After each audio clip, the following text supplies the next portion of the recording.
शुक्लांबरधरं विष्णुं शशिवर्णं चतुर्भुजं प्रसन्नवदनं ध्यायेत् सर्वविघ्नोपशान्तयेत्। गुरुर्ब्रह्मा गुरुर्विष्णु गुरुर्देवो महेश्वरः गुरुर्साक्षात् परब्रह्म तस्मै श्रीगुरवे नमः। अपदामपहत्तारं दातारं सर्वसंपदां लोकाभिरामं श्रीरामं भूयो भूयो नमाम्यहम्। बुद्धिर्बलं यशोधैर्यं निर्भयत्वमरोगदाम् अजाड्यं वाक्पटुत्वञ्च हनुमान् स्मरणा भवेत्। मनोजवं मरुततुल्यवेगं जितेन्द्रियं बुद्धिमतां वरिष्ठं वातात्मजं वानरयूथमुख्यं श्रीरामदूतं शिरसा नमामि। कूजन्तं राम रामेति मधुरं मधुराक्षरम् आरुह्य कविताशाखा वंदे वाल्मीकि कोकिलम। जय श्रीराम। ఈ రోజున మనం శ్రీరామాయణంలో మొట్టమొదటి కాండ అయిన బాలకాండ ఇవాల్టి రోజు నుంచి ఒక 5 రోజుల పాటుగా బాలకాండని చెప్పుకోవడానికి ఈశ్వరుడు నిర్ణయించారు. అయితే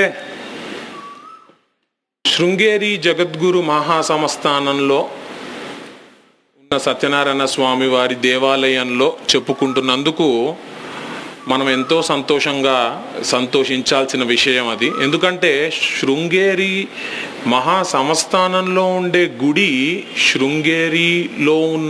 శృంగేరిలో ఉన్న గుడే, ఆ గుడి యొక్క శాఖయే ఇప్పుడు మనం చెప్పుకుంటున్న ప్రాంగణం. అయితే శ్రీరామాయణంలో మొత్తానికి 7 కాండలు ఉన్నాయి. ఏమిటా 7 కాండలు అంటే, మొట్టమొదటిగా బాలకాండ తర్వాత అయోధ్యాకాండ తర్వాత అరణ్యకాండ తర్వాత కిష్కింధకాండ తర్వాత సుందరాకాండ తర్వాత యుద్ధకాండ, ఆపై ఉత్తరకాండ. మొత్తం 7 కాండలు ఉన్నాయి. 7 కాండలలో బాలకాండలో వాల్మీకి మహర్షి రామాయణాన్ని మొదలుపెట్టారు. అయితే శ్రీరామాయణం మొత్తం ధర్మాన్నే ప్రతిపాదిస్తూ ఉంటుంది. శ్రీరామాయణంలో రాముడు అడుగు తీసి అడుగు పెడితే ధర్మం, రాముడు ఏది చేసినా అది ధర్మాన్ని అనుసరిస్తూనే చేస్తూ ఉండేవాడు. అలాగే ఎలాగైతే ధర్మాన్ని అనుసరిస్తూ రాముడు ఉన్నాడో, రాముడు ఒక పని చెయ్యడమా వద్దా అనే దానికి మొట్టమొదటిగా అది ధర్మానికి అనుగుణంగా ఉందా లేదా అన్న ఆలోచనతో ఆ పని చేయడమా వద్దా అని నిర్ణయించుకునేవాడు. మనకి వేదవేద్యే పరే పుంసి జాతే దశరథాత్మజే వేద ప్రాచేత సాదాసిత్ సాక్షాత్ రామాయణాత్మన అంటారు. అంటే వేదంలో ఏదైతే చెప్పబడి ఉందో అది రామాయణంలో రాముడు నడిచి చూపించాడు అని అర్థం. అంటే మనందరికీ వేదాలలో ఏం చెప్పారు అంటే, ప్రప్రథమంగా వేదాలలో ధర్మాన్ని చెప్పడం జరిగింది. ఆ ధర్మాన్ని చెప్పడం జరిగితే ఆ ధర్మాన్ని శ్రీరాముడు రామాయణంలో నడిపించి చూపించాడు మనందరికీ. అది అట్లా నడిపించి చూపించాడు అంటే, సరే అండి, మరి ధర్మం ఎవరు చెప్తే అది ధర్మం అవుతుంది అండి అని అడిగితే, ఉదాహరణకి ఫలానా ఏదో ప్రవచనంలో ఎవరో ఏదో చెప్పారు అంటే అది ధర్మం అవుతుందా? లేదంటే అసలు ధర్మం ఎక్కడి నుంచి వస్తుంది, ఏది ధర్మము అని మనకు ఎలా తెలుస్తుందండి అంటే, ధర్మం అనేది వేదాలలో ఏదైతే చెప్పబడి ఉందో ఆ చెప్పబడి ఉన్నదే ధర్మం. వేదాలు అంటే శృతిలో ఏదైతే చెప్పబడి ఉందో అది ధర్మం. అలాగే స్మృతి అంటే వేదాలని ఒక్కొక్క మహర్షి ఒక్కొక్క వేదాన్ని దాని యొక్క ఆ వేదానికి సారం అంతా ఈ స్మృతిలో చెప్పడం జరుగుతుంది. అలాగే స్మృతి తర్వాత పురాణాలు.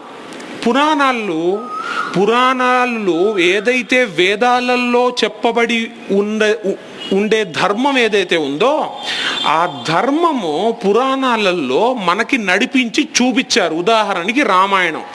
శ్రీరాముడు ఎలాగైతే వేదాలలో చెప్పబడి ఉన్న ధర్మాన్ని రామాయణంలో నడిచి మనకి చూపించాడు. అంటే మనము రామాయణం అనేది ఒక ప్రాక్టికల్ లాంటిది. అంటే వేదాలు ఒక థియరీ సబ్జెక్ట్ అయితే దానికి ప్రాక్టికల్ ఏంటయ్యా, నాకు దానికి ఎగ్జాంపుల్ కావాలి, ఎగ్జాంపుల్ చూపివయ్యా అంటే రామాయణాన్ని చదువుకోవాలి. కాబట్టి శృతి, స్మృతి, పురాణం ఈ మూడిట్లో ఏదైతే ధర్మాన్ని ప్రతిపాదించారో ఆ ధర్మాన్ని పట్టుకున్నాడు రాముడు. అలాగే అండి, అదంతా బాగానే ఉంది. అసలు ధర్మాన్ని ఎందుకు పట్టుకోవాలండి, అసలు ఏమిటి ధర్మం, అసలు నేను ధర్మాన్ని ఎందుకు పట్టుకోవాలి అన్న ప్రశ్న వస్తుంది. ఎందుకు పట్టుకోవాలి అంటే మొట్టమొదటిగా ఆధ్యాత్మికత దృష్టిలోంచి ఆలోచిస్తే ధర్మాన్ని పట్టుకుంటే రాగము, ద్వేషము అనునడి ఏవైతే మాలిన్యాలు ఏవైతే ఉంటాయో అవి మన నుంచి దూరం అవుతాయి. మొట్టమొదటిగా అసలు ఫస్ట్ జరిగేది అది. అలా జరగడం వల్ల ఏమవుతుంది అంటే జ్ఞానం అనేది ఆవిర్భవిస్తుంది. జ్ఞానం అంటే ఏది సత్తు ఏది అసత్తు, దేన్ని పట్టుకోవాలో జీవుడు దేన్ని పట్టుకోకూడదో అన్న జ్ఞానం అనేది మనకు తెలుస్తుంది. ఎప్పుడు తెలుస్తుంది? రాగద్వేషాలు అనే ఈ రాగద్వేషాల నుంచి దూరం అయితేనే మనకి జ్ఞానం అంటే ఏంటో తెలుస్తుంది. జ్ఞానం తెలిసిన తర్వాత మనకి ఆ జ్ఞానం వలన సిద్ధి పొందడం జరుగుతుంది. కాబట్టి ప్రప్రథమంగా చేయవలసింది ఏమిటి అంటే ధర్మాన్ని పాటించడం. సరే అండి, ధర్మాన్ని పాటించడం అంటున్నారు, బాగానే ఉంది. ఆధ్యాత్మికత దృష్టిలో ధర్మాన్ని పాటించమంటున్నారు, ఇదంతా బాగానే ఉంది.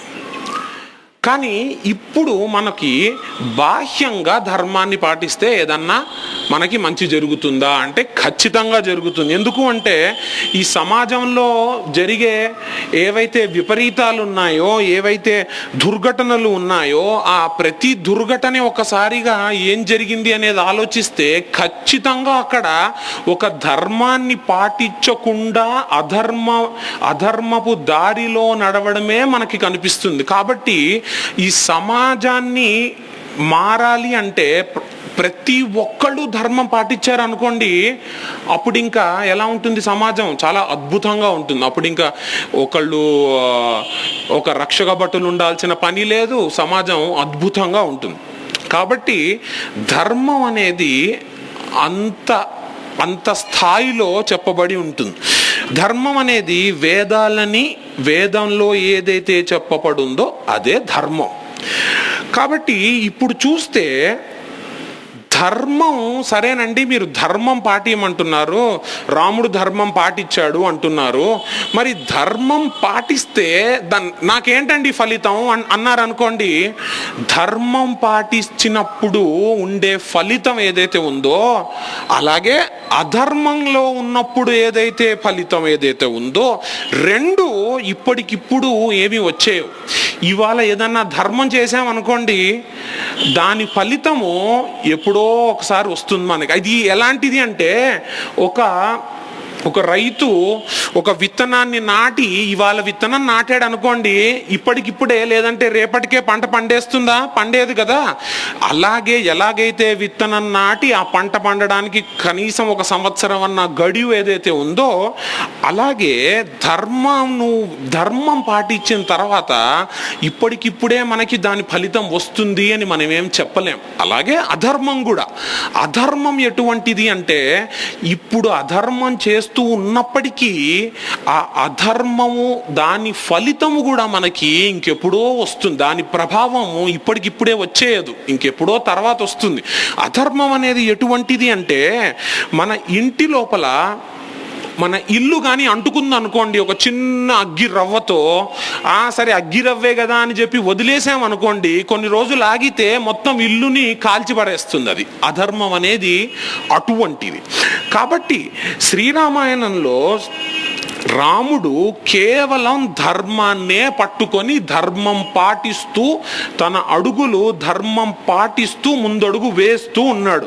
కాబట్టి మీరు చూడండి, రామాయణంలో రాముడు ఏది చేసినా నేను చేశానది, లేదంటే రాముడేది మాట్లాడినా నేనది చెబుతున్నాను అనేమో అన్నాడు. రాముడేమంటారంటే శాస్త్రాలు చెప్తున్నాయి ఆ విషయం, లేదంటే ఋషులు చెప్తున్నారు, లేదంటే పెద్దవాళ్ళు చెప్తున్నారు అంటాడు రాముడు. అంటే ఆ శాస్త్రాలకి, శాస్త్రాల్లో ఉన్న ధర్మానికి అంత పెద్దపీట వేశాడు రాముడు.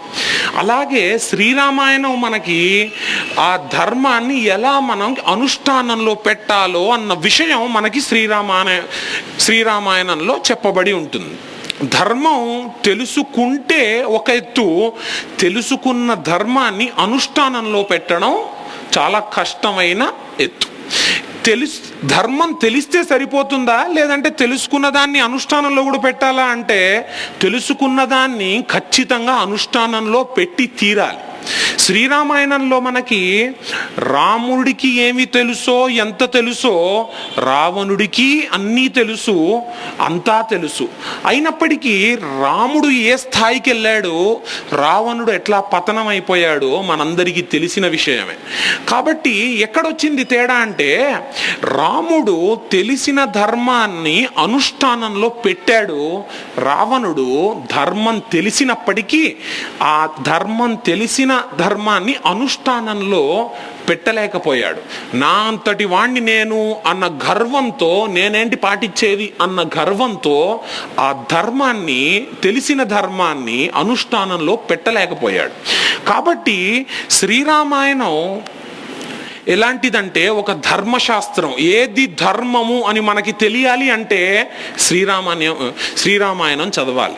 శ్రీరామాయణం ఒక నీతి శాస్త్రం, శ్రీరామాయణం ఒక మానసిక శాస్త్రం. మనుషులతో ఎలా ప్రవర్తించాలి, ఒకళ్ళతో ఎలా మాట్లాడాలి, అది మనం రాముని చూసి తెలుసుకోవాలి. అలాగే శ్రీరామాయణం వాస్తు శాస్త్రం, శ్రీరామాయణం ధర్మ పరిపాలన, శ్రీరామాయణం పర్యావరణం. ఏది పట్టుకుంటే శ్రీరామాయణం ప్రతిదీ కవర్ చేస్తుంది. అంటే ఒక మట్టి ముద్ద మీకు ఇచ్చామనుకోండి, ఆ మట్టి ముద్దతో మీరు దాంతో కుండ చేసుకుంటారా, మూగుడు చేసుకుంటారా, అది మీ యొక్క అవసరాల బట్టి ఉంటుంది. అలాగా శ్రీరామాయణంలో ఎన్నో కోణాలు ఉంటాయి. ఒక్కొక్క కోణంలో ఉండే సూక్ష్మం ఏంటి అనేది మనం గ్రహించి ఆ సూక్ష్మాన్ని పట్టుకోవాల్సి ఉంటుంది. కాబట్టి శ్రీరామాయణం ఒక కథ రూపంగా కాకుండా ఆ కథ కంటే అందులో ఏమిటి, ఆ సూక్ష్మం ఏం జరుగుతోంది, ఆ సూక్ష్మాన్ని మనం పట్టుకొని ఆహా ఈ రాముడు ఇలా చేశాడా, అయితే మనం కూడా ఇలా చేద్దాం మన జీవితంలో అని శ్రీరామాయణాన్ని చదువుతూ అందులో ఉండే ధర్మ సూక్ష్మాన్ని పట్టుకుంటూ మన జీవితాన్ని దిద్దుకోవలసి ఉంటుంది. అయితే రాముడు మనకి రామాయణంలో నేర్పించింది ఏమిటి అంటే ఒక భార్యాభర్తల మధ్యలో సంబంధం ఎలా ఉండాలి అనేది శ్రీరామాయణం చెబుతుంది. అలాగే అన్నా తమ్ముళ్ళ మధ్యలో సంబంధం ఎలా ఉండాలి అనేది శ్రీరామాయణం చెబుతుంది. అలాగే తండ్రి కొడుకుల మధ్యలో సంబంధం ఎలా ఉండాలి శ్రీరామాయణం చెబుతుంది. మిత్రుల మధ్యలో సంబంధం ఎలా ఉండాలి శ్రీరామాయణం చెబుతుంది. గురువులతో ఎలా ప్రవర్తించాలి శ్రీరామాయణం చెబుతుంది. అలాగే శత్రువుని ఎలా మర్దించాలి కూడా శ్రీరామాయణం చెబుతుంది. కాబట్టి శ్రీరామాయణాన్ని మనందరికీ తెలిసిన కథే కదా, ఏదో రాముడు వెళ్ళి రావణుడిని హతమార్చి సీతమ్మ వారిని తెచ్చేశారు కదా అని మనం చదవడం కంటే రామాయణంలో ఉండే ధర్మ సూక్ష్మం ఏంటో తెలుసుకొని అది మనం చదివితే రామాయణం మన జీవితాలకి ఎంతో ఉపయోగపడుతుంది.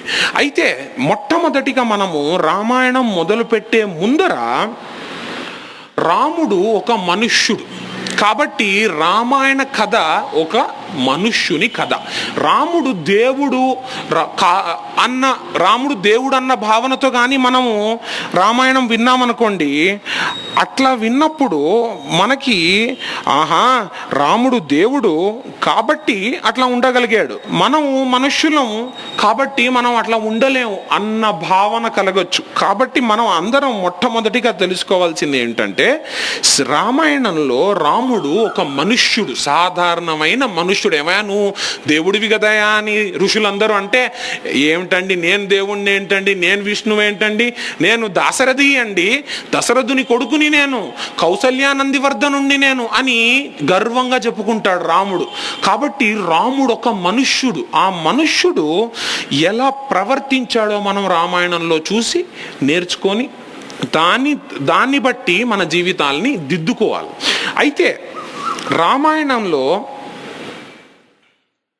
రాముడు ప్రతి అడుగు తీసి అడుగు వేస్తే ధర్మాన్ని ఆలోచిస్తూనే ముందడుగు వేశాడు.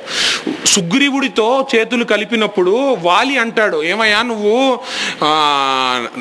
నా సంగతి నీకు తెలుసు కదా, నేనెంత బలవంతుణ్ణో, నువ్వు నాతో వచ్చి సాంగత్యం చేయవయ్యా, నేను ఇప్పటికిప్పుడే వెళ్ళి రావణుణ్ణి హతమార్చి సీతమ్మని నీకు ఇద్దును అని వాలి అంటాడు. అప్పుడు రాముడు అంటాడు, నువ్వు అధర్మం చేస్తూ బతుకుతున్నావు, నువ్వు అధర్మాత్ముడివి, నీతో కలిసి నేను సీతమ్మని తెచ్చుకునే సీతమ్మ నాకు అక్కర్లేదు, నేను ధర్మాన్నే పట్టుకొని సుగ్రీవుడితో కలిసి సుగ్రీవుడితో వెళ్ళి సీతమ్మ వారిని తెచ్చుకుంటా, ఎంత కష్టమైనా సరే. అలాగే రాముడు ఒక మనుష్యుడి కథలాగా మనం శ్రీరామాయణం చూడాలి. రాముడు శ్రీరామాయణంలో ధర్మమా సౌఖ్యమా, ధర్మమా సుఖమా, ధర్మమా లేదంటే ఏదో త్వరగా పని పూర్తవడమా, ధర్మమా లేదంటే రాజ్యమా, ధర్మమా లేదంటే పలుకుబడ, ధర్మమా ధనమా, ధర్మం పక్కన ఏది పెట్టి మీరు శ్రీరామాయణంలో చూసిన రాముడు ధర్మాన్నే పట్టుకున్నాడు. ఆ ధర్మాన్నే పట్టుకొని చివరి దాకా ఆయన అవతార పరిసమాప్తం అయ్యేదాకా ధర్మాన్నే పట్టుకున్నాడు. కాబట్టి ఇలాంటి శ్రీరామాయణంలో 7 కాండలని మనం చెప్పుకున్నాం. ఈ 7 కాండల్లో ఇవాల్టి రోజున మనం బాలకాండ గురించి చెప్పుకుందాం. ఇంకొక 5 రోజులు కూడా బాలకాండ మొత్తం చెప్పుకుందాం.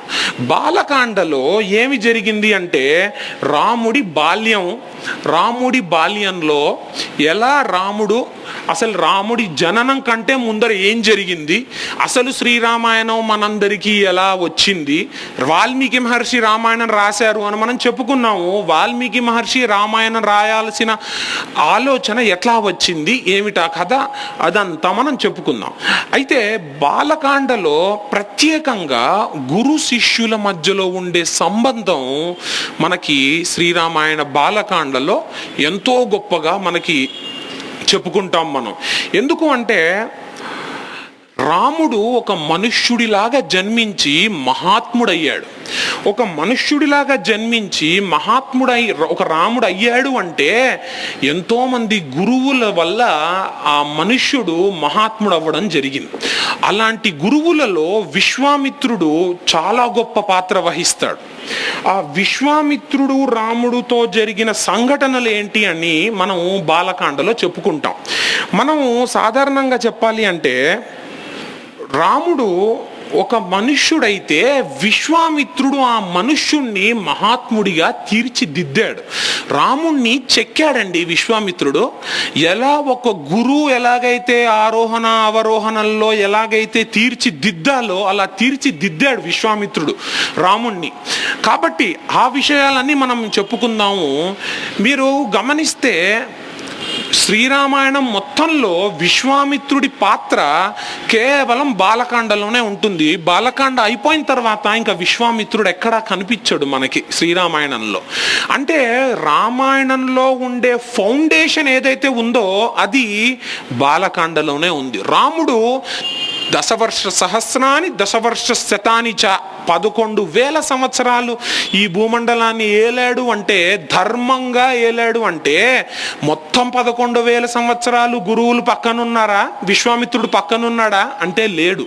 కానీ బాలకాండలో ఏదైతే రాముడు నేర్చుకున్నాడో విశ్వామిత్రుడు మహర్షి దగ్గర నుంచి, ఆ నేర్చుకున్న విషయాలు ఏవైతే ఉన్నాయో రాముడు దాన్ని పట్టుకొని మొత్తం జీవితం అంతా ఆ ధర్మ సూక్ష్మాల్ని పట్టుకొనే జీవితం అంతా గడిపాడు.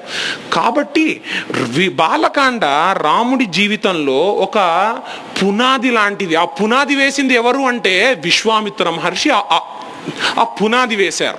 కాబట్టి మీరు ఏదన్నా ఇంటికి వెళితే ఏదైనా గృహప్రవేశం కోసం ఇల్లు చాలా బాగుందండి, హాల్ చాలా బాగుందండి, కిచెన్ చాలా అద్భుతంగా ఉందండి, బాల్కనీ అద్భుతంగా ఉందండి అంటారే తప్ప మీ ఇంటి పునాది చాలా అద్భుతంగా ఉందండి, మీ ఇంటి పునాది వల్లే ఈ మొత్తం బిల్డింగ్ అంతా నిలుచొని ఉందండి అని ఎవ్వరు అనరు. అలాగా బాలకాండలో విశ్వామిత్ర మహర్షి మొత్తం రామాయణానికి పునాది వేసిన వారు అయ్యారు. కాబట్టి అలాంటి బాలకాండ ఎలా మొదలైంది అంటే, మనం రామాయణ ప్రారంభం మొదలు పెట్టడం కంటే ముందర ఒక విషయం తెలుసుకోవాల్సింది ఏంటి అంటే, రామాయణం రాసింది ఎవరు? వాల్మీకి మహర్షి. వాల్మీకి మహర్షి రామాయణం రాశారు అంటే, వాల్మీకి మహర్షి లైవ్గా రామాయణం రాశారా అంటే ఏమిటి? రామాయణం జరుగుతుండగా వాల్మీకి మహర్షి చూసి రాశారా? కాదు. మరి వాల్మీకి మహర్షి ఎప్పుడు రామాయణం రాశారు అంటే, రామాయణ కథ జరిగిపోయింది, రాముడు జననం అయిపోయింది, రాముడు పెద్దవాడయ్యాడు, అరణ్యాలకి పంపించారు, అలాగే లక్ష్మణుడు సీతమ్మ వారితో అరణ్యాలకు పంపించాడు, కిష్కింధలో జరిగిన ఘటనలన్నీ అయిపోయాయి, యుద్ధం కూడా జరిగిపోయింది, మళ్ళీ రాముడు వెనక్కి వచ్చేసి పట్టాభిషిక్తుడు కూడా అయిపోయాడు. అయిపోయిన తర్వాత సీతమ్మ వారిని అడవులకి పంపించేశాడు. సీతమ్మ వారిని అడవులకి పంపించేసిన తర్వాత ఈ ఘట్టంలో వాల్మీకి మహర్షి రామాయణం రాయడం ప్రారంభించాడు. కాబట్టి వాల్మీకి మహర్షి రామాయణం రాయడం ప్రారంభించేటప్పటికీ రామాయణ కథ ఎక్కడుంది అంటే చిట్ట చివరిలో ఉంది. చిట్ట చివరిలో పట్టాభిషిక్తుడు కూడా అయిపోయాడు, చిట్ట చివరిలో ఉంది రామాయణ కథ. అలాంటి పరిస్థితి అప్పుడు వాల్మీకి మహర్షి వాళ్ళ ఆయన ఆశ్రమంలో ఏం జరుగుతుంది అంటే, నారదుడు వాల్మీకి మహర్షి ఆశ్రమానికి రావడం జరుగుతుంది. అయితే నారదుడు వాల్మీకి మహర్షి ఆశ్రమానికి రావడం జరుగుతుంది అంటే, ఈ శ్లోకంతో శ్రీరామాయణం ప్రారంభమవుతుంది. వాల్మీకి మహర్షి ఏమంటారంటే, తపస్వాధ్యాయ నిరతం తపస్వి వాక్విదాం వరం నారద పరిప్రశ్న వాల్మీకిర్ మునిపుంగవం అంటారు. అంటే తపస్వి అంటే తపస్వాధ్యాయ నిరతుడు అయిన వాల్మీకి మహర్షి ఆశ్రమానికి తపస్వి వాక్విదాం వరం నారదుడు వచ్చాడు. వచ్చిన తర్వాత వాల్మీకి మహర్షి నారదుడిని ప్రశ్నించాడు. ఏమని ప్రశ్నించాడు అనేది మనం చెప్పుకుందాం. అయితే ఇక్కడ మీరు చూడండి ఏమంటున్నారు, తపస్వాధ్యాయ నిరతం అంటే చూడండి, నారదుడు జగద్గురు. అలాంటి జగద్గురు యొక్క శ్లోకంతో రామాయణం ప్రారంభమైంది. అంటే ఇది ఏంటంటే ఒక గురువు యొక్క మాటతో రామాయణం ప్రారంభమైంది. అలాంటి గురువు అయిన నారదుడు వాల్మీకి మహర్షి ఆశ్రమానికి వచ్చాడు. ఎటువంటి నారద మహర్షి ఎటువంటి వాల్మీకి మహర్షి ఆశ్రమానికి వచ్చాడు అంటే, తపస్వాధ్యాయ నిరతుడు అయిన వాల్మీకి మహర్షి. అంటే నిరంతరం తపస్సు చేస్తూ, వేదాలనే చదువుతూ, స్వాధ్యాయం చేస్తూ, తన శరీరాన్ని ఎలాగైతే బ్రహ్మాన్ని అనుభవంలోకి తెచ్చుకోవడానికి ప్రయత్నిస్తూ వాల్మీకి మహర్షి తన జీవితాన్ని గడుపుతున్నాడు. వేదాలలో ఏదైతే చెప్పబడి ఉందో అదే ధర్మాలని పాటిస్తూ తన జీవితాలని గడుపుతున్నాడు వాల్మీకి మహర్షి. ఆయన ఇప్పుడు ఎవరు? తపస్వాధ్యాయ నిరతుడు. తపస్వాధ్యాయ నిరతం తపస్వి వాక్విదాం వరం నారదం. తపస్వి అయిన నారదుడు, వాక్విదాం వరుడు అయిన నారదుడు. అంటే తపస్వి అంటే బ్రహ్మంలో రమిస్తున్నవాడు నారదుడు ఇప్పుడు. అయితే ఆ నారదుడి స్థాయి జగద్గురు స్థాయి. జగద్గురువు ఇప్పుడు శిష్యుడి దగ్గరికి వచ్చాడు, వాల్మీకి మహర్షి దగ్గరికి. కాబట్టి ఇట్లా వచ్చినప్పుడు నారదుడు ఇప్పుడు ఎవరు? వాక్విదాం వరం నారదం. వాక్విదాం వరం అంటే ఏదైతే తెలుసుకోవలసిన విషయాలన్నీ ఉన్నాయో అవన్నీ తెలుసుకున్నవాడు నారదుడు. అలాంటి నారదుడు ఇలాంటి వాల్మీకి మహర్షి ఆశ్రమానికి వస్తే వాల్మీకి మహర్షి పరిప్రశ్న చేశారంట. ఏమిటండి పరిప్రశ్న అంటే? పరిప్రశ్న అంటే ఏమిటి అర్థం? ప్రశ్న అని వాడు ఉండాల్సింది కదా. అంటే పరిప్రశ్న అంటే ఏదైతే గురువుని అడుగుతున్నాడో ఆ గురువు చెప్పే సమాధానం మీద సంపూర్ణమైన విశ్వాసం ఉండి సంపూర్ణమైన శ్రద్ధ వినయంతో చేసే ప్రశ్న పరిప్రశ్న. మీరు భగవద్గీతలో కూడా తత్విద్ది ప్రణిపాతేన పరిప్రశ్నేన సేవయా అని వస్తుంది. అంటే పరిప్రశ్న చేస్తేనే గురువులు సమాధానం చెప్తారు. ఏదో సాధారణంగా ఏదో మామూలుగా టూకీగా ఏదో గురువుల్ని ఏదైనా ప్రశ్నించేస్తే గురుగారు ఏంటండి ఇది అని ప్రశ్నించేస్తే గురువులు సమాధానం చెప్పరు. ఎందుకంటే గురువులు వాక్కు మన కోసం మాట్లాడతారు. గురువులు వాళ్ళ కోసం అంటూ వాళ్ళేమి మాట్లాడరు. వాళ్ళకి మాట్లాడాల్సిన అవసరం లేదు, వాళ్ళ స్థాయిలో లేరు. కాబట్టి వాళ్ళు మాట్లాడేది శిష్యుడి కొరకే వాళ్ళు మాట్లాడతారు. కాబట్టి అలా పరిప్రశ్న వాల్మీకి మహర్షి చేస్తున్నారు. తపస్వాధ్యాయ నిరతం తపస్వి వాక్విదాంవరం నారద పరిప్రశ్నశ్చ వాల్మీకిర్ మునిపుంగవం. ఇప్పుడు చూడండి, ఈ ప్రశ్న ఏదైతే వాల్మీకి మహర్షి చేస్తారో ఆ ప్రశ్నకి సమాధానం నారదుడు రామాయణ శ్లోకాలలో రామాయణ కథ రూపం ఏదైతే ఉందో ఒక 100 శ్లోకాలలో సంక్షేప రామాయణం నారదుడు వాల్మీకి మహర్షికి చెప్తారు. చూడండి, అంటే మనందరికీ ఇవాళ రోజు మనం రామాయణం చెప్పుకుంటున్నాము అంటే ఎవరి వల్ల చెప్పుకుంటున్నాం? వాల్మీకి మహర్షి యొక్క ప్రశ్న వల్ల చెప్పుకుంటున్నాం. అంటే జ్ఞానం ఎక్కడి నుంచి ఆవిర్భవిస్తుంది అంటే ఒక ప్రశ్న అద్భుతంగా వేయగలిగిన శిష్యుడి మనస్సులోంచి ఆ ప్రశ్నలోంచి జ్ఞానం ఆవిర్భవిస్తుంది, ఆ ప్రజ్ఞలోంచి జ్ఞానం ఆవిర్భవిస్తుంది. కాబట్టి అలాగా వాల్మీకి మహర్షి మనస్సులో ఈ ప్రశ్నే రావాలి అని ఎందుకు? అసలు వాల్మీకి మహర్షి ఈ ప్రశ్నే ఎందుకు అడిగారు అంటే మనము చెప్పుకున్నాం ఇందాక, వాల్మీకి మహర్షి రామాయణం ఎప్పుడు మొదలు పెట్టారు? రామాయణ కథ చివరిలో వాల్మీకి మహర్షి రామాయణం మొదలు పెట్టారు. సీతమ్మ వారు అప్పటికే అడవుల్లోకి వెళ్ళిపోయారు.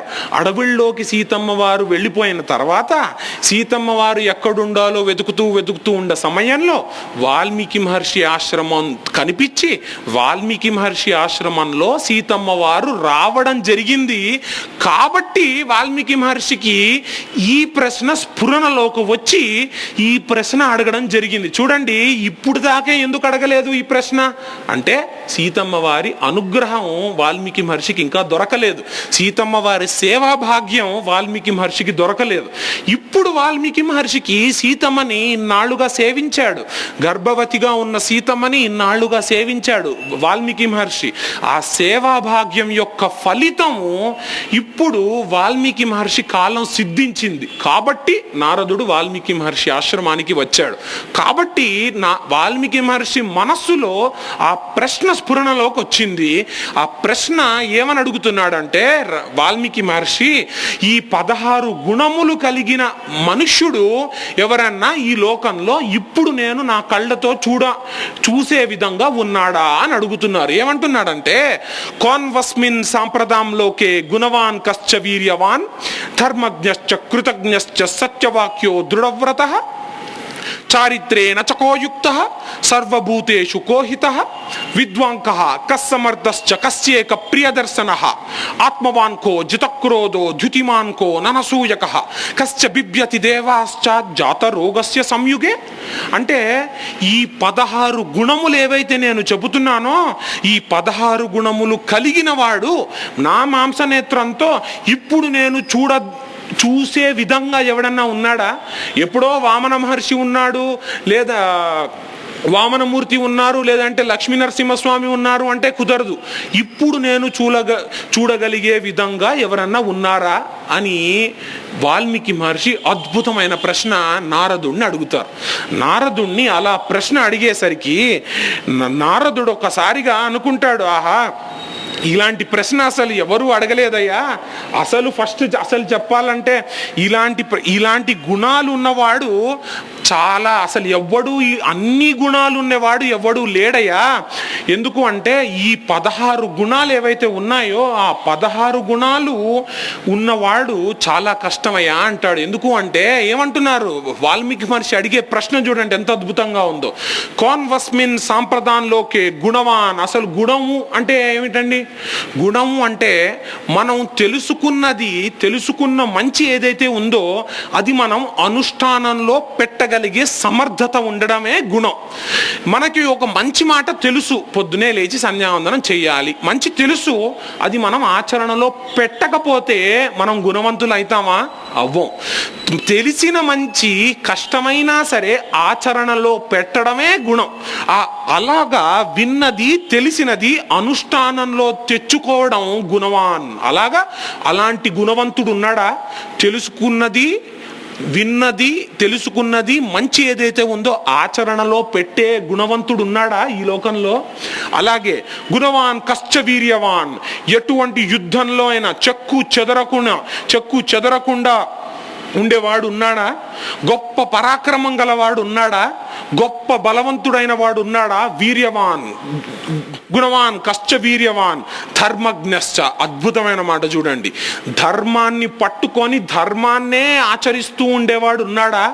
అంటే ఇక్కడ మనం అర్థం చేసుకోవాల్సిన విషయం ఏమిటి అంటే ధర్మాన్ని ఆచరించడం ఒకటి, అధర్మాన్ని ఆచరించకుండా ఉండడం ఇంకొకటి. అంటే చూడండి, ఏది చేయాలో అది చేయడం ధర్మం, ఏది చేయకూడదో అది చేయకుండా ఉండడం కూడా మనకి తెలుసుకోవడం, తెలిసి ఉండాలి. ధర్మాన్ని ఆచరించడం అంటే కేవలం మంచి చేయడం అనేది కాదు, అధర్మాన్ని తొలగించడం కూడా ధర్మాచరణ కిందకే వస్తుంది. కాబట్టి అలాంటి వాడు ఉన్నాడా? ధర్మం తెలిసినవాడు అధర్మం కూడా తెలిసి దాన్ని పట్టుకోకుండా ఉండేవాడు ఉన్నాడా ఈ లోకంలో? ధర్మజ్ఞశ్చ కృతజ్ఞశ్చ. కృతజ్ఞతాభావం ఉన్నవాడు ఉన్నాడా? రాముడు ఎంత కృతజ్ఞతాభావం అంటే అయోధ్యకాండలో చెప్పుకుంటాం మనం. ఏమని చెప్పుకుంటామంటే రాముడంట తనకెవరన్నా బై మిస్టేక్ ఏదన్నా ఉపకారం చేసినా కూడా, అంటే ఏమిటి, తను ఉపకారం చెయ్యాలి అనే ఉద్దేశం లేదు అతనికి, అయినప్పటికీ ఏదన్నా ఉపకారం చేసినా కూడా తలుచుకుంటాడంట. తలుచుకుంటూ ఎప్పుడెప్పుడు వాడికి మళ్ళీ ఎప్పుడెప్పుడు ప్రత్యుపకారం చేసేద్దామా అన్నట్టు వేచి చూస్తాడంట రాముడు. అలాంటిది తనకి ఎవరన్నా అపకారం చేశారనుకోండి, ఒక్క అపకారం కాదంట, 100 అపకారాలంట. 100 అపకారాలు రాముడికి ఎవరన్నా చేసినా కూడా ఆ అపకారం ఏదైతే చేశారో దాన్ని మరిచిపోతాడంట. చూడండి ఎంత అద్భుతంగా ఉందో. మనశ్శాంతికి ఇది ఎంత గొప్ప టెక్నికో చూడండి. మనం అయోధ్యకాండలో వస్తుంది ఈ శ్లోకం. కదించిదుపకారేణ కృతేనైత్యేన తుష్యతి న స్మరత్తపకారానాం సతమత్యాప్యవత్యయ అని వస్తుంది. ఏమనంటారంటే ఇన్ని ఉపకారాలు చేస్తే ఒక్క ఉపకారం చేసినా కూడా రాముడు గుర్తుపెట్టుకుంటాడంట, దాన్నే తలుచుకుంటూ ఉంటాడంట, అపకారాలని తలుచుకోడంట. అంటే ఎంత మనశ్శాంతికి ఇది వాడొచ్చో చూడండి. అట్లా కృతజ్ఞతాభావంతో ఉన్నవాడు ఉన్నాడా? అలాగే సత్యవాక్యో దృఢవ్రత. సత్యాన్నే పట్టుకొని సత్యమే మాట్లాడేవాడు ఉన్నాడా ఈ లోకంలో? సత్యవాక్యో దృఢవ్రత. గొప్ప సంకల్పం కడితే పిడుగులు పడినా కూడా చెదరకుండా ఉండే అంత దృఢంగా ఉండేవాడు ఉన్నాడా? దృఢవ్రత. చారిత్రే నచకోయుక్త. మంచి నడవడి కలిగిన వాడు ఉన్నాడా? ఎలాంటిదంటే ఆయన ప్రవర్తన చూస్తే వేదం ఏది చెబుతోందో అది ఆయన ప్రవర్తనలో కనిపిస్తోంది. అంత మంచి నడవడి కలిగిన వాడు ఉన్నాడా ఈ లోకంలో? చూడండి, వాల్మీకి మహర్షి నారదుడు వచ్చినప్పుడు అయ్యా నాకేదన్నా మోక్షమి, నాకేదన్నా ఇంకేదన్నా అయ్యాయా అని అడగచ్చు కదా, నాకు ఇప్పుడే మోక్షత్వం ఇచ్చేసేయి అని అడగచ్చు కదా. అట్లాంటివి ఏమి అడగలేదు. వాల్మీకి మహర్షి నారదుడు కనిపించినప్పుడు అద్భుతమైన ప్రశ్నలు అడిగాడు. ఎందుకు ఈ ప్రశ్నలు అడిగాడు? మీకోసం, నా కోసం ఈ ప్రశ్నలు అడిగాడు వాల్మీకి మహర్షి. అలాగా ఆయన అడగకపోయుంటే మనకి వాటి రోజు రామాయణం వచ్చుండేది కాదేమో. కాబట్టి అద్భుతమైన ప్రశ్న అడుగుతున్నాడు. చారిత్రే నచకోయుక్తః సర్వభూతేషు కోహితః. అన్ని భూతముల యందు దయా కారుణ్యం ఉన్నవాడు ఉన్నాడా? సర్వభూతేషు కోహితః విద్వాంకః. ఏదైతే తెలుసుకోవలసిన విషయాలు ఏదైతే ఉన్నాయో ఆ విషయాలన్నీ తెలుసుకున్నవాడు ఉన్నాడా? విద్వాంకః. సమర్థుడైన వాడు, సమర్థత ఉన్నవాడు. అంటే ఏదైతే పని చేయాలో ఆ పని పరిపూర్ణంగా త్రికరణ శుద్ధితో చేయగలిగిన సమర్థుడు ఉన్నాడా? కస్సమర్థశ్చ కస్యేక ప్రియదర్శన. ఎప్పుడు చూసినా ఆయనని అందంగా ఇంకా చూడాలి అనిపించే రీతిలో ఎవడన్నా ఉన్నాడా? కస్యేక ప్రియదర్శన. రాముడు చూడండి, రాముడు కనిపిస్తే అందం, వింటినారి లాగుతుంటే అందం, అడవిలో నడుస్తుంటే అందం, కిరీటం పెట్టుకుంటుంటే అందం, కోపంగా ఉంటే అందం, బాణం లాగుతుంటే యుద్ధంలో బాణం లాగుతుంటే అందం, ఎప్పుడు చూసినా అందం. అందుకు కదూ మంగళంలో మనం ఏమంటాం? పుంసామోహన రూపాయ పుణ్యశ్లోకాయ మంగళం అంటాం. ఏమిటి అర్థం దానికి? రాముడంట ఆడవాళ్ళు రాముడిని చూస్తే మోహించడం కాదంట, మగవాళ్ళు కూడా రాముడిని చూస్తే మోహిస్తారంట. అంత అందగాడంట రాముడు. కాబట్టి కస్యేక ప్రియదర్శన. అలాంటి ఎప్పుడు చూడాలనిపించే రూపం కలిగిన వాడు ఉన్నాడా? కస్యేక ప్రియదర్శన. ఆత్మవాన్కో, గొప్ప ధైర్యవంతుడు ఉన్నాడా అంటున్నారు. చూడండి ఇక్కడ ఏమంటున్నారు? ఆత్మవాన్కో, ధైర్యం అంటే అంత ధైర్యవంతుడు ఉన్నాడా అంటే, ధైర్యము అంటే సామాన్యంగా ఏమనుకుంటామంటే భయం లేకుండా ఉండడమే ధైర్యం అనుకుంటాం. మరి అట్లాంటప్పుడు మనం ఇందాక ప్రార్థనా శ్లోకంలో చెప్పుకున్నాం ఏమని? బుద్ధిర్బలం యశోధైర్యం నిర్భయత్వం ఆరోగతాం అని. మరి నిర్భయత్వం అన్నాము, యశోధైర్యము అన్నాం. మరి ఎందుకు ధైర్యము నిర్భయత్వం అని రెండు పదాలు వాడారు?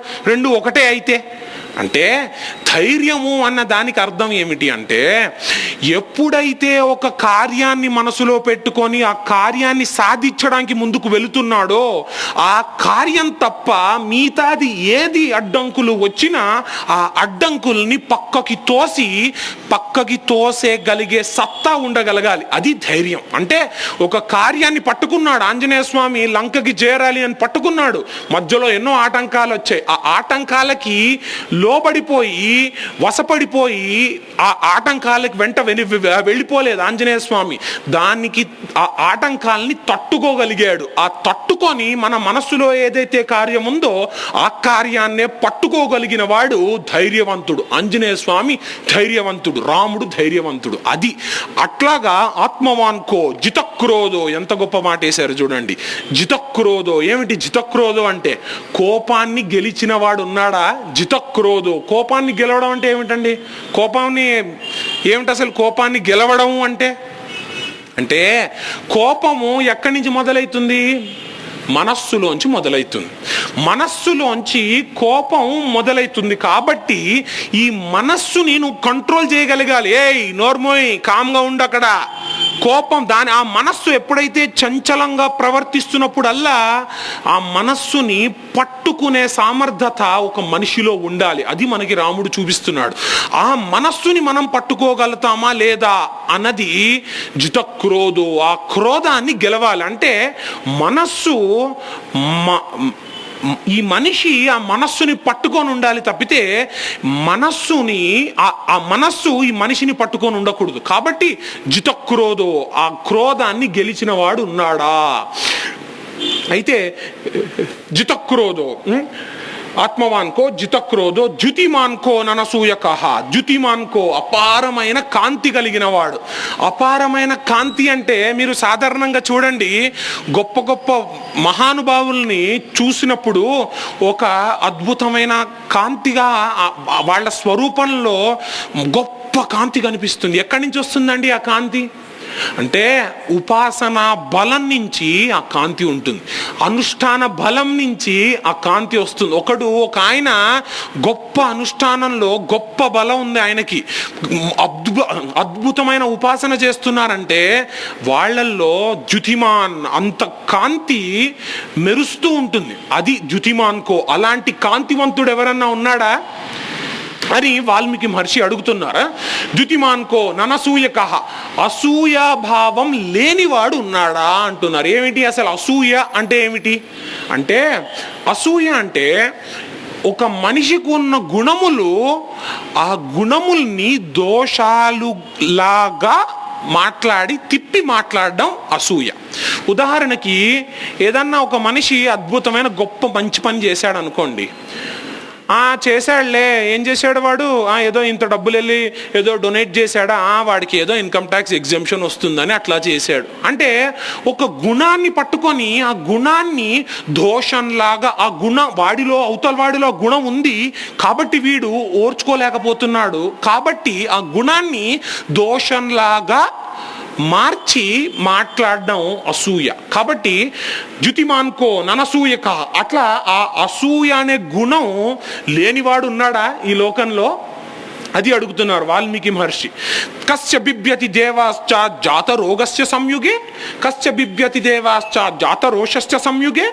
కాబట్టి ఇట్లాగా ఎప్పుడైతే కోపం అనేది మనసులోకి కోపం లేనప్పటికీ బయట కోపిస్తున్నప్పుడు, బయట క్రోధంగా, ఎప్పుడైతే అంత క్రోధంగా ఉన్నప్పుడు దేవతలు సైతం భయపడేవాడు ఎవడన్నా ఉన్నాడా ఈ లోకంలో అని, ఈ 16 గుణములు ఉన్నవాడు ఎవడన్నా ఉన్నాడా అని వాల్మీకి మహర్షి నారదుణ్ణి అడిగారు.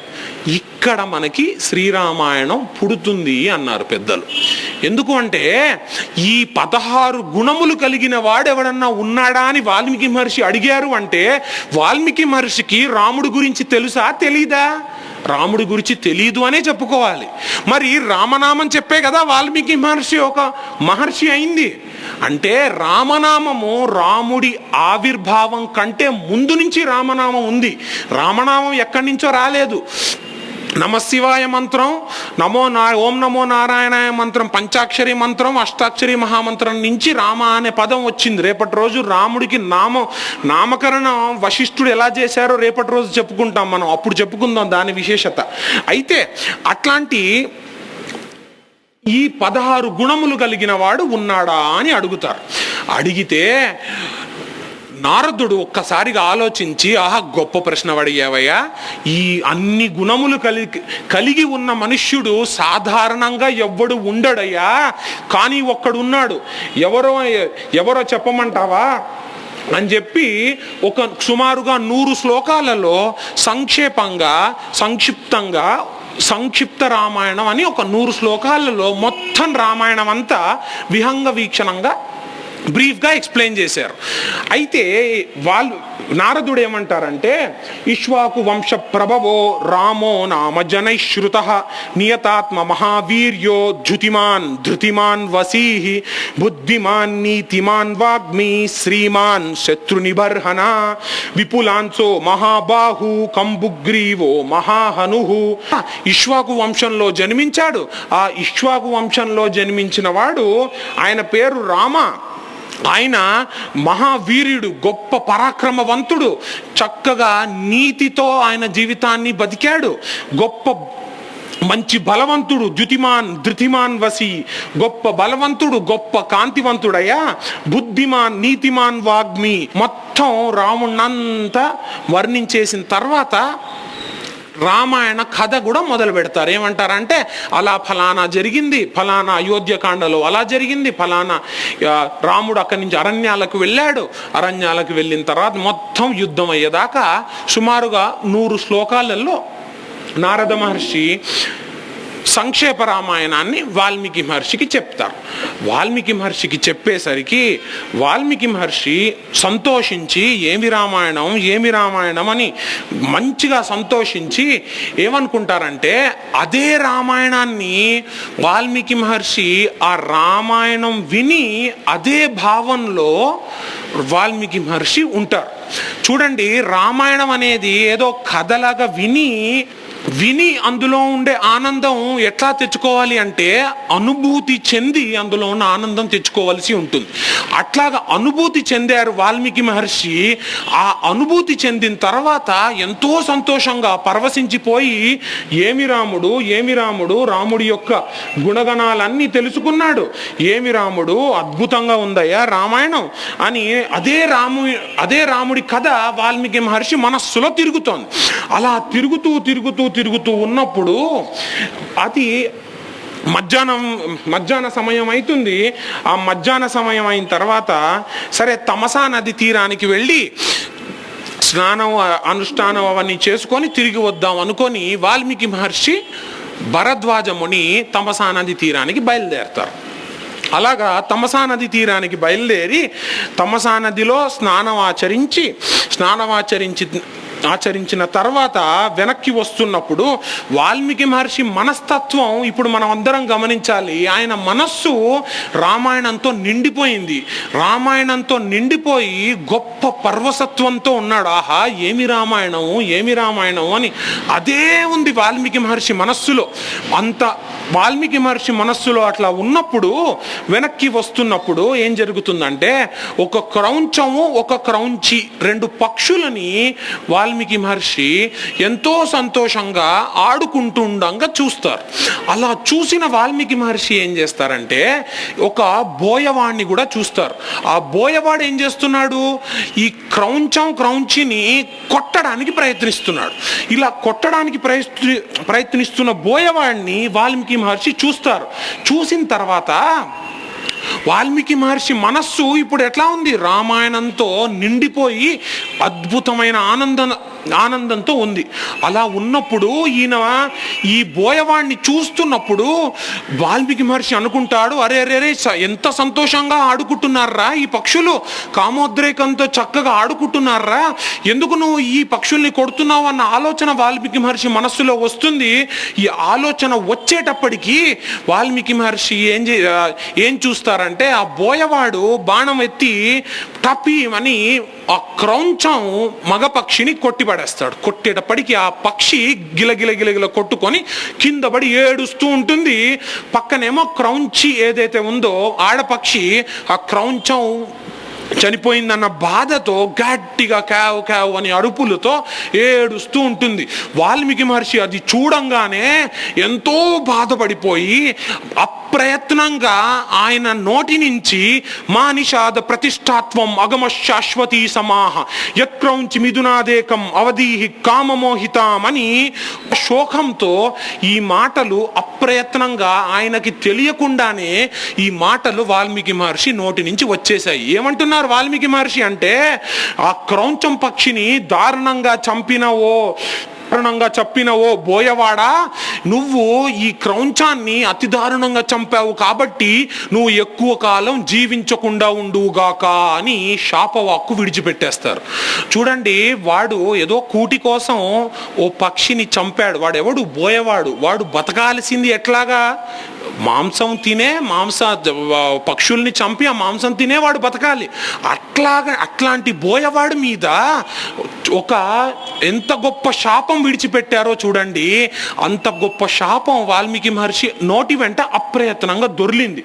అట్లా దొర్లేసరికి వాల్మీకి మహర్షి అనుకుంటారు, ఏమిటిది, నా మనసులో ఎందుకు ఈ మాటలు పడ్డాయి, నాకు మనసులో నా మనసు ఏమి చంచలంగా ఏమి అవ్వలేదే, మరి ఎందుకు వాడికి అంత గొప్ప శాపం వచ్చింది, నా నోటి నుంచి ఇంత శోకంతో ఈ మాటలు ఎందుకు వచ్చాయి, శాపవాక్యం ఎందుకు విడిచిపెట్టాను, అయ్యా నా మనస్సులో ఇది శోకం, ఎందుకు వచ్చింది, ఈ వాక్యాలు ఎందుకు నా నోటి నుంచి అప్రయత్నంగా దొరిలాయి అన్నది ఆలోచిస్తూ ఉంటారు.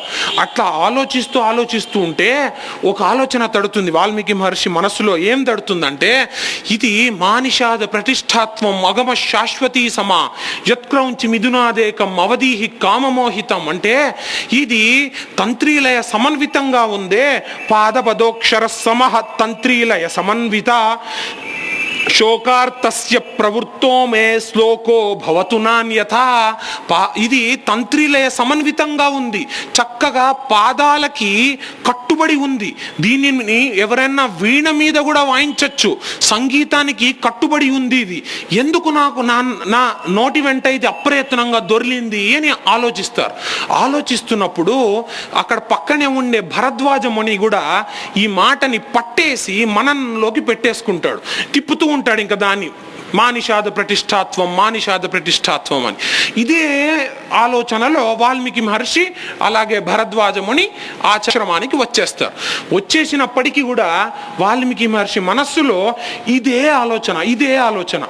ఇట్లా ఆలోచిస్తూ ఉన్నప్పుడు ఏం జరుగుతుందంటే, ఆ వాల్మీకి మహర్షి ఎందుకు నాకు ఈ వాక్యాలు నా నోటి వెంట ఎందుకు వచ్చాయి అని ఆలోచిస్తూ ఉన్నప్పుడు హఠాత్తుగా గొప్ప కాంతి మెరుస్తుంది వాల్మీకి మహర్షి ఆశ్రమంలో. ఏమిటా కాంతి అని చూస్తే చతుర్ముఖ బ్రహ్మగారు అక్కడి నుంచి నడుచుకుంటూ వస్తారు. ఆయన వాహనం దిగి ఆశ్రమంలోకి నడుచుకుంటూ వస్తారు. చతుర్ముఖ బ్రహ్మగారు అక్కడికి వచ్చిన తర్వాత చతుర్ముఖ బ్రహ్మగారు ఏమంటారంటే, నాయనా, నువ్వు ఏమనుకుంటున్నావో ఏమో, నీ నోటి నుంచి అప్రయత్నంగా దొర్లిన వాక్యాలు ఏవో కాదు. నువ్వు ఏమనుకుంటున్నావు ఆ వాక్యాలని? ఆ బోయవాడికి శాపంగా ఇచ్చావు అనుకుంటున్నావా? అది శాపంగా ఇచ్చింది కాదయ్యా, నీకు నేను నా సరస్వతి కటాక్షం ఇస్తున్నానయ్యా, సరస్వతి శక్తిని నీకు ప్రసాదిస్తున్నాను. నువ్వు రామాయణం మొత్తం చరిత్ర రాయి. నీ మనస్సులో ఇప్పుడు రామాయణం నిండిపోయింది కదా, ఆ రామాయణ చరిత్ర అంతా నువ్వు గొప్పగా రాయి ఇప్పుడు అని బ్రహ్మగారు వాల్మీకి మహర్షికి అద్భుతమైన వరం ఇస్తారు. ఏమంటారంటే, రహస్యంచ ప్రకాశంచ యద్వృత్తం తస్య ధీమతః రామస్య సహ సౌమిత్రే రాక్షసానంచ సర్వస. ఎవరి మనసులో ఏముందో ఆ మనసులో ఉన్నవన్నీ కూడా నీకు తెలుస్తాయి వాల్మీకి. ఇప్పుడు నువ్వు ఒక్కసారి ఆచమ్యం చేసి ధ్యానంలోకి కూర్చో, ఎవరి మనసులో ఏం జరిగిందో, ప్రతి వాళ్ళ మనసులో ఏం జరిగిందో అవన్నీ నీకు తెలుస్తాయి. అవన్నీ అద్భుతమైన కావ్యంగా రామాయణం అనే కావ్యం నువ్వు రాయి అని చతుర్ముఖ బ్రహ్మగారు వాల్మీకి మహర్షికి చెప్పడం జరిగింది. అలాగ చెప్పిన తర్వాత అప్పుడు వాల్మీకి మహర్షి అనుకుంటారు, ఓహో, నేను ఇందాక ఏదైతే మానిషాద ప్రతిష్టాత్వం అగమ శాశ్వతీ సమా యత్క్రౌంచి మిథునాదేకం అవధీహి కామమోహితం అనుకున్నానో అది నేను ఇచ్చిన శాపవాక్కు కాదనమాట. మరి ఏమిటది అంటే, శ్రీరామాయణం మొత్తం ఈ ఒక్క శ్లోకంలో ఇమిడి ఉంది అన్నారు పెద్దలు. ఎలా ఇమిడి ఉంది అంటే, మానిషాద ప్రతిష్టాత్వం. మాం అంటే లక్ష్మీదేవి, నిషాదం అంటే విష్ణుమూర్తి, నిషాద అంటే విష్ణుమూర్తి. కాబట్టి రాముడు శ్రీరాముడు అయింది బాలకాండలో, కాబట్టి మానిషాద అంటే బాలకాండకి సంకేతం. ఆ తర్వాత ప్రతిష్టాత్వం అగమహ అంటే పితృవాక్యాన్ని పరిపాలిస్తూ పితృ మాట ఏదైతే వాళ్ళ నాన్నగారు ఇచ్చిన మాట సత్యానికి కట్టుబడి ఉండాలి నిలబెట్టడం కోసం అరణ్యాలకి వెళ్ళిపోయాడు. ఆ మాట నిలబెట్టి నేను వెళ్ళిపోతాను అని ఆ మాట నిలబెట్టింది అయోధ్యకాండలో. కాబట్టి ప్రతిష్టాత్వం అగమహ, ఆ లోకం అంతా చెప్పుకునేటట్టు కీర్తి సాధించాడు, ప్రతిష్ట సాధించాడు. అది అయోధ్యకాండలో జరిగింది. కాబట్టి అయోధ్యకాండ ఇమిడి ఉంది ప్రతిష్టాత్వం అగమహలో. మానిషాద ప్రతిష్టాత్వం అగమ శాశ్వతీ సమాహ.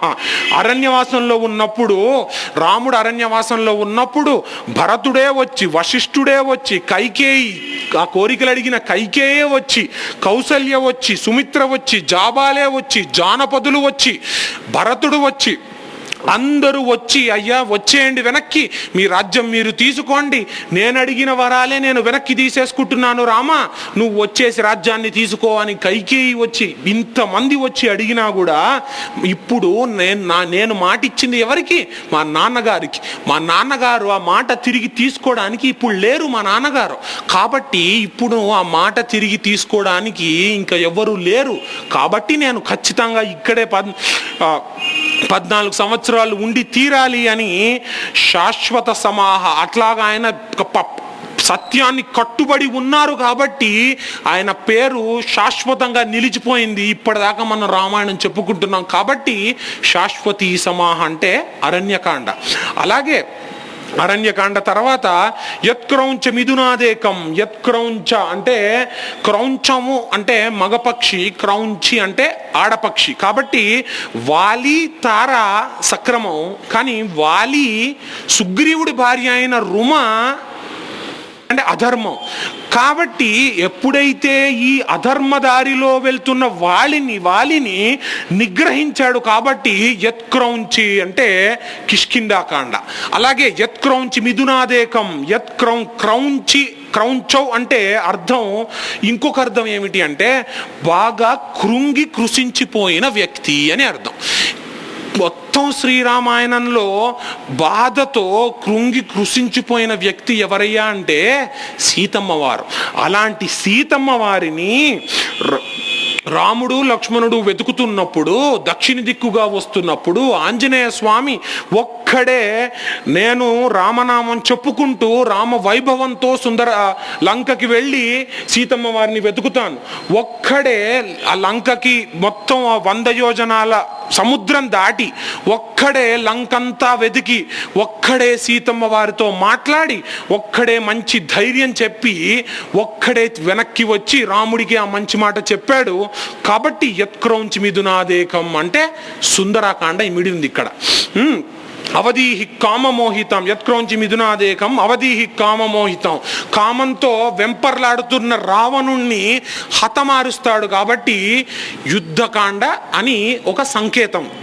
కాబట్టి ఇలాగా యుద్ధకాండ తర్వాత ఆపై ఉత్తరాకాండ. కాబట్టి మొత్తం 7 కాండలు ఈ మానిషాద ప్రతిష్టాత్వం అగమ శాశ్వతీ సమా యత్క్రౌంచి మిథునాదేకం అవధీహి కామమోహితం అనే శ్లోకంలో ఇమిడి ఉన్నాయి అని పెద్దలు చెప్తారు. ఇట్లా తెలిసిన తర్వాత ఓహో ఇలాగా, కాబట్టి నాకు ఈ వచనాలు ఏవైతే నా నోటి నుంచి, ఈ శోకం ఏదైతే నా నోటి నుంచి వచ్చిందో అది ఒక శ్లోకం లాగా మారిందయ్యా. ఆహా, అంటే ఇప్పుడు నేను ఆ బోయవాడికి శాపవాక్కులు విడిచిపెట్టానా? లేదు, ఏముండింది నా మనస్సులో? రామాయణం నిలిచి ఉండింది నా మనస్సులో రామాయణం నిలిచి ఉంది. కాబట్టి నేను ఏమని చెప్పాను అక్కడ? మా నిషాదుడు అంటే శ్రీరాముడు. అక్కడ అంటే వాల్మీకి మహర్షి మనస్సులో ఎలా ఉంది? ఆ నిషాదుణ్ణి చూసి రాముడు గుర్తొచ్చాడు వాల్మీకి మహర్షికి.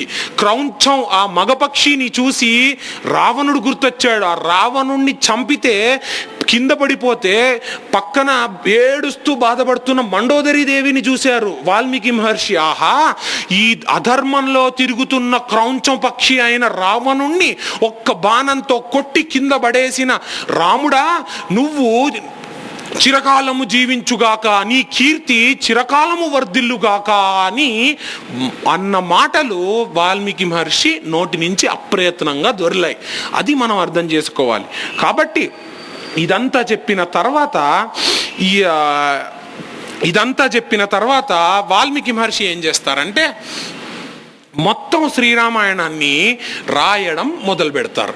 అంటే శ్రీరామాయణ కథాభాగం ఏదైతే ఉందో నారదుడు ఆల్రెడీ సంక్షేప రామాయణంలో చెప్పేశారు. కానీ అది సుమారుగా 100 శ్లోకాలకు ఇంచుమించుగా అంత తక్కువగా చెప్పారు క్లుప్తంగా. ఇప్పుడు వాల్మీకి మహర్షి రాసేది ఏమిటి అంటే రాముడు అడుగు తీసి అడుగు పెట్టడం. రాముడు ఏం చేశాడు? పొద్దున లేచి ఏం చేశాడు? లేచిన తర్వాత ఏం చేశాడు? ఎక్కడికి వెళ్ళారు? ఇప్పుడు వాల్మీకి మహర్షి ఎంత డీటెయిల్డ్గా వివరిస్తారంటే సతానందుడు జనక మహర్షి విశ్వామిత్రుని కలవడానికి వచ్చారు. విశ్వామిత్రుడు వాళ్ళని చూసి వాళ్ళని రిసీవ్ చేసుకోవడానికి లేచారు. లేచి వాళ్ళని రిసీవ్ చేసుకొని ఆసనం మీద కూర్చోబెట్టారు. వాళ్ళు కూడా విశ్వామిత్రుని ఆసనం మీద కూర్చోబెట్టారు. అంత డీటెయిల్డ్గా వాల్మీకి మహర్షి 24,000 శ్లోకాలలో మనకి శ్రీరామాయణాన్ని వివరిస్తారు. మొత్తం 24,000 శ్లోకాలు, 7 కాండలు ఇలా వివరించిన తర్వాత అద్భుతంగా రాసేస్తారు మొత్తం రామాయణం అంత మొత్తం రాసేసి రామాయణ రచన ఇప్పుడు పూర్తయిపోయింది. రచన పూర్తయిన తర్వాత వాల్మీకి మహర్షి ఏమనుకుంటారంటే, కావ్యం రామాయణం కృత్స్నాం సీతాయాస్ చరితం మహత్ పౌలస్య వధ మిత్యేవ చకార చరితవ్రత కావ్యం రామాయణం కృత్స్నాం సీతాయాస్ చరితం మహత్ అంటారు. నేను ఇవాటి రోజు నాకు ఈ ఆలోచన రావడానికి ఎవరు కారణం? సీతమ్మ వారయ్యా కారణం. సీతమ్మ వారు నా ఆశ్రమానికి వచ్చారు కాబట్టి నా మనసులో ఈ ఆలోచన వచ్చింది. కాబట్టి నేను కాన్వస్మిన్ సాంప్రదాయంలోకే గుణవాన్ కశ్చ వీర్యవాన్ ధర్మజ్ఞశ్చ కృతజ్ఞశ్చ సత్యవాక్యో దృఢవ్రత అన్న ప్రశ్న అడగగలిగా. కాబట్టి నేను రాసుకున్న రామాయణం రాముడి కథ కాదయ్యా, సీతాయా చరితం మహత్, సీతమ్మ వారి కథయ్యా ఇది. రామాయణం మొత్తంలో ఎవరు హీరో అంటే వాల్మీకి మహర్షి సీతమ్మ వారు అంటున్నారు. చూడండి, సీతాయా చరితం మహత్ అంటున్నారు. అలాగే ఇంకేమంటున్నారు? పౌలస్త్య వధ. పౌలస్త్యుడు అంటే రావణుడు. రావణుడికి ఇంకో పేరు పౌలస్త్యుడు. రావణుడి తాతగారు పౌలస్త్య బ్రహ్మ కాబట్టి పులస్త్య బ్రహ్మ కాబట్టి పౌలస్త్యుడు అంటే రావణుడు. పౌలస్త్య వధ, పౌలస్త్య రావణుడిని వధిస్తున్నాం కాబట్టి ఇది పౌలస్త్య వధ అనే చరిత్ర నేను రాశాను అనుకుంటున్నారు. అట్లాగా రాశారు. మొత్తం 24,000 శ్లోకాలు రాశారు. రాసిన తర్వాత సరే రాశాను, బానే ఉంది. ఈ రాసిన శ్లోకాలని నేను జనాల్లోకి ఒక ప్రవాహంలాగా పంపించాలి. ఇలా ప్రవాహంలాగా నేను పంపించాలి అంటే ఎట్లా కుదురుతుంది? మరి ఇప్పుడు అంత పెద్ద పురాణం ఆయన రాశారు అంటే ఎవరి కోసం రాశారు? మన కోసం రాశారు. మన కోసం రాశారు అంటే అంత గొప్పగా రాసింది ఎవరో కళ్ళ ద్వారా అది ప్రవాహంలాగా అవ్వాలి కదా. మరి ఆ ప్రవాహం ఎవరు? ఈ రామాయణ శ్లోకాలని చదివి ఎవరు ఈ రామాయణ శ్లోకాలని తదితరంగా జన్మాంతరం యుగ యుగాంతరం ఎవరు ఈ శ్లోకాలని పట్టుకొని ప్రవాహంలాగా పంపిస్తారయ్యా అని వాల్మీకి మహర్షి ఆలోచిస్తూ ఉంటారు. అట్లాగా ఆయన కళ్ళు మూసుకొని ఆలోచిస్తూ ఉన్నప్పుడు చిన్ని చేతులు వాల్మీకి మహర్షి పాదాలను పట్టుకుంటాయి. ఏమిటా ఈ చేతులు అని కళ్ళు తెరిచి చూసేసరికి కుసుడు లవుడు చిన్ని పిల్లలు వాల్మీకి మహర్షిని చూసి నమస్కరిస్తూ ఉంటే అప్పుడు అనుకుంటారు వాల్మీకి మహర్షి, ఆహా, సీతమ్మ వారు నా ఆశ్రమానికి రావడంతో నాకు ఈ ఆలోచన వచ్చిందయ్యా. ఆలోచన వచ్చి నాకు ఈ అనుగ్రహం ఇవ్వడమే కాకుండా ఈ రామాయణాన్ని ఒక ప్రవాహంలాగా పంపించడానికి ఏర్పాటు కూడా చేసి అద్భుతమైన చక్కగా నేర్చుకోగలిగిన సామర్థ్యత కలిగిన లవుడు కుసుడిని కూడా నాకు అందజేశారయ్యా అని ఆ లవుడికి కుసుడికి రామాయణం అంతా నేర్పిస్తాడు వాల్మీకి మహర్షి. అలా నేర్పించిన తర్వాత లవుడు కుసుడు అద్భుతంగా రామాయణాన్ని గాన రూపంలో రామాయణాన్ని పాడతారు. చూడండి, ఇక్కడ సీతమ్మ వారు ఇప్పుడు అడవిల్లోకి వచ్చారు అంటే రాముడు సీతమ్మ వారిని అడవిల్లోకి పంపించారు అంటారు చాలా మంది. అంటే అదేంటండి, అంత ధర్మాత్ముడు సీతమ్మ వారిని అడవుల్లోకి ఎందుకు పంపించారు అంటే మన కోసం పంపించాడు. ఎందుకు? సీతమ్మ వారు అడవిల్లోకి వెళ్ళారు కాబట్టి వాల్మీకి మహర్షి ఆశ్రమానికి చేరారు. వాల్మీకి మహర్షి ఆశ్రమానికి చేరిన ఎన్నో నెలలకి వాల్మీకి మహర్షికి అనుగ్రహం కలిగింది. ఆ అనుగ్రహం కలిగడం తోనే గురువు అయిన నారదుడు వచ్చాడు.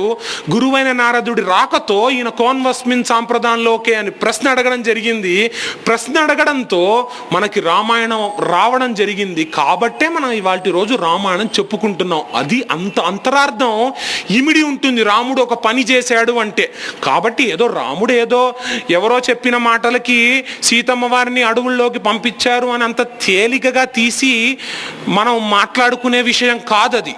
కాబట్టి అలాగా లవుణ్ణి కుశుణ్ణి చూసి ఎంతో సంతోషించి వాల్మీకి మహర్షి మొత్తం అంతా రామాయణం వివరిస్తే లవుడు కుశుడు ఆ రామాయణాన్ని గానం చేయడం మొదలుపెట్టారు.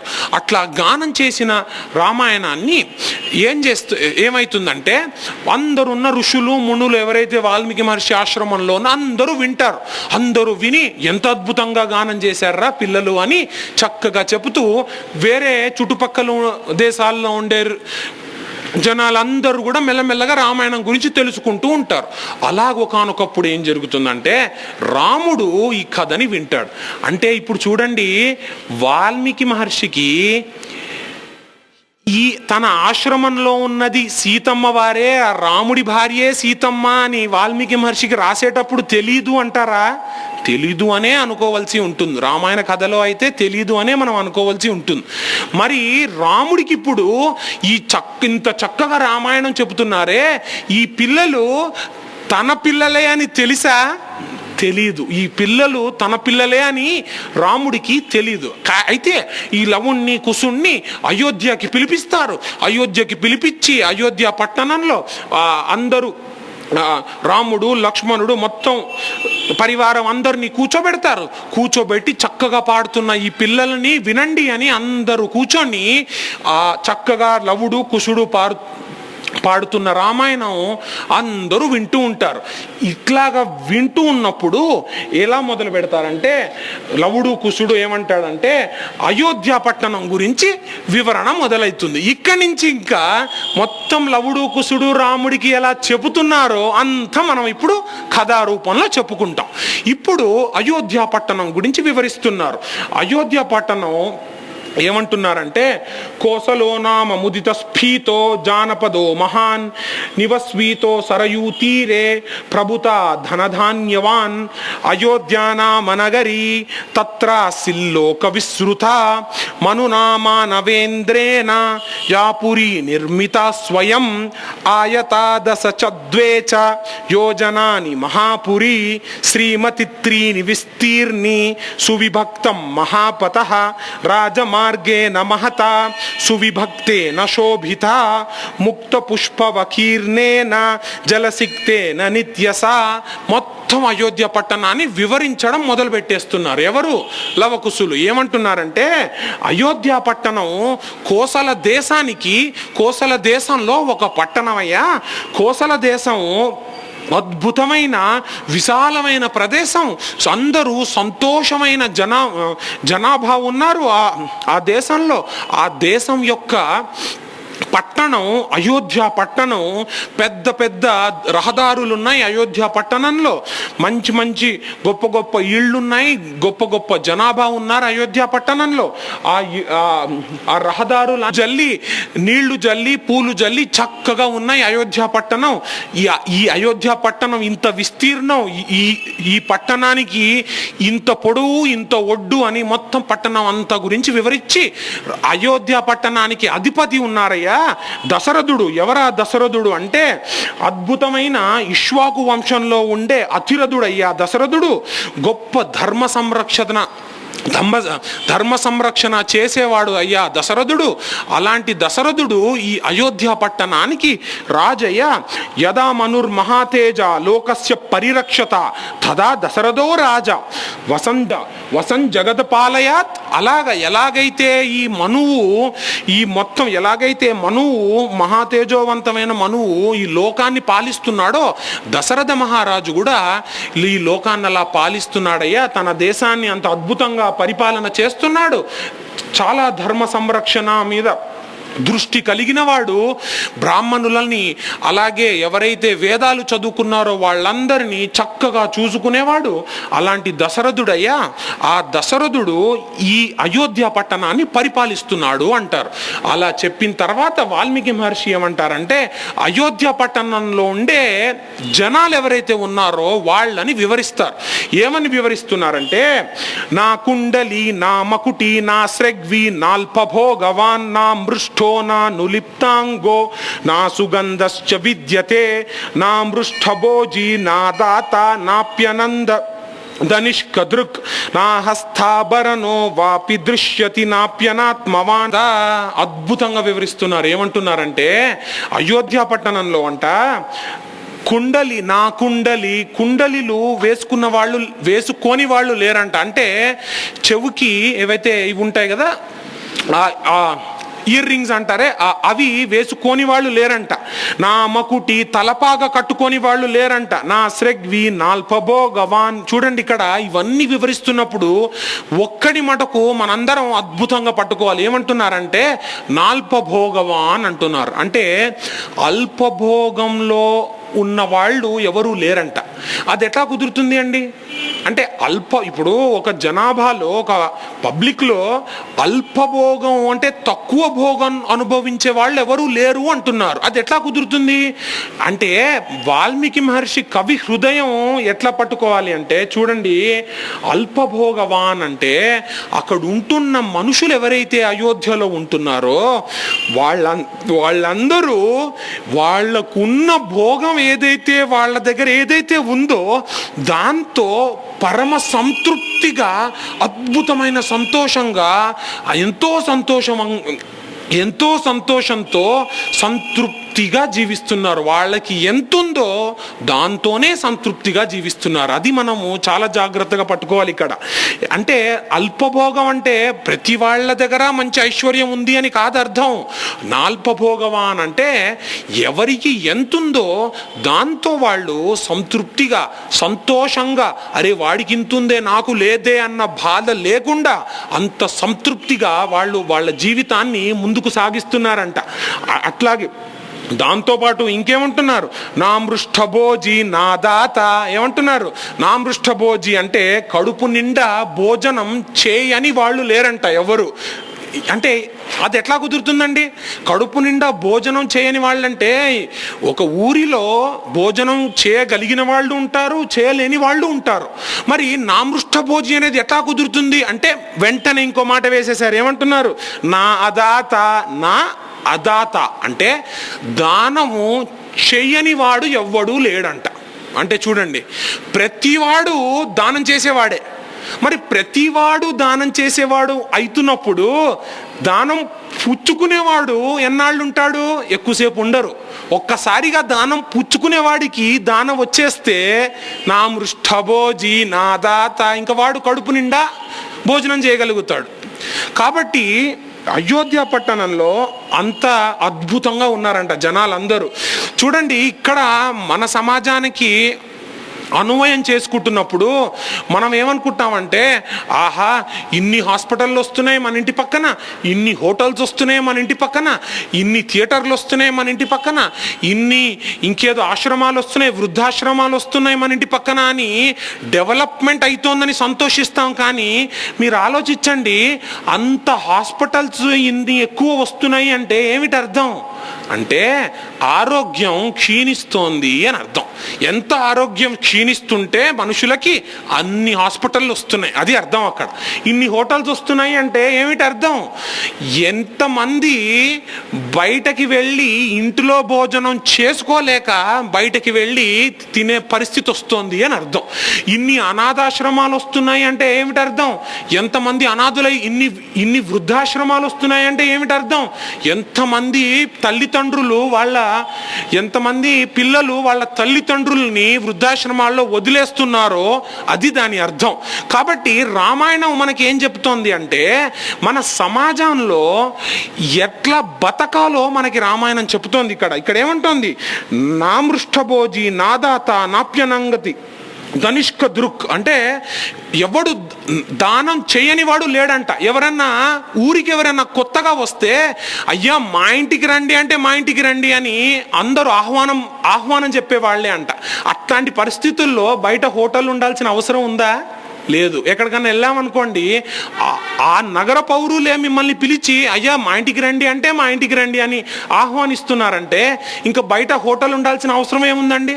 అలాగే ఇప్పుడు హాస్పిటల్ అనుకోండి, హాస్పిటల్స్ వస్తున్నాయి అంటే ఏమిటి అర్థం? ఆరోగ్యం క్షీణిస్తోంది అని అర్థం అక్కడ. కాబట్టి అయోధ్య పట్టణంలో అంత అద్భుతంగా ప్రతి వాళ్ళు పరమ ధార్మికులై ప్రతిరోజు అగ్నిహోత్రం చేస్తున్నారంట. నానా నానాహితాగ్నిర్ నా యజ్వ, అందరూ అద్భుతంగా యాగము క్రతువులు చక్కగా చేస్తున్నారంట. అయోధ్య పట్టణంలో ఒక దొంగవాడు లేడంట. అది ఎట్లా కుదురుతుంది అండి? దొంగవాడు ఎందుకు ఉండాలి అంటే, ఆ దొంగవాడికి ఏదన్నా దొంగతనం చెయ్యాలి అని ఆలోచన వస్తేనే కదా వాడు దొంగవాడైతాడు. అలాంటి ఆలోచనే లేని వాళ్ళు ఉన్నారు అయోధ్య పట్టణంలో. అట్లా గొప్పగా అయోధ్య పట్టణం అంతా వివరించిన తర్వాత, ఈ అయోధ్య పట్టణ వివరణ తర్వాత అయోధ్య గురించి అంతా చెప్పేస్తారు. ఇలాంటి అయోధ్యలో ఇలాంటి దశరథ మహారాజు అనే మహారాజు ఉన్నాడయ్యా, అద్భుతంగా ఆ అయోధ్య పట్టణాన్ని పాలిస్తున్నాడు. ఈ అయోధ్య పట్టణాన్ని పాలించిన తర్వాత ఈ దశరథ మహారాజుకి ఒక ఆలోచన కలుగుతుంది. ఏమిటా ఆలోచన అంటే, నేను ఈ పట్టణాన్ని ఇంత అద్భుతంగా పరిపాలిస్తున్నాను, ఇదంతా సరే, ఈ పరిపాలన అంతా బానే ఉంది, నాకు పిల్లలు లేరయ్యా, నాకు ఎంతో సంతోషంగా ఉన్నాను, పరిపాలన అద్భుతంగా అవుతోంది, ధర్మాన్ని పాటిస్తున్నాను, కానీ ఏం జరుగుతోంది, నాకు పిల్లలు లేరయ్యా నాకు అని ఆయన మనస్సులో ఒక ఆలోచన వస్తుంది. ఏమిటా ఆలోచన అంటే, నేను ఇప్పుడు అశ్వమేధ యాగం అని ఒక అద్భుతమైన యాగాన్ని చేపడతాను.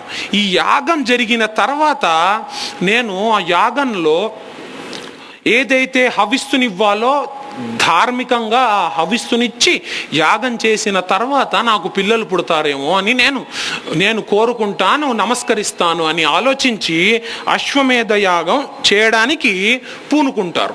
పూనుకున్న తర్వాత ఏమవుతుందంటే, వశిష్ఠుణ్ణి అలాగే తదితరైన గురువుల్ని పిలిచి, అయ్యా నేను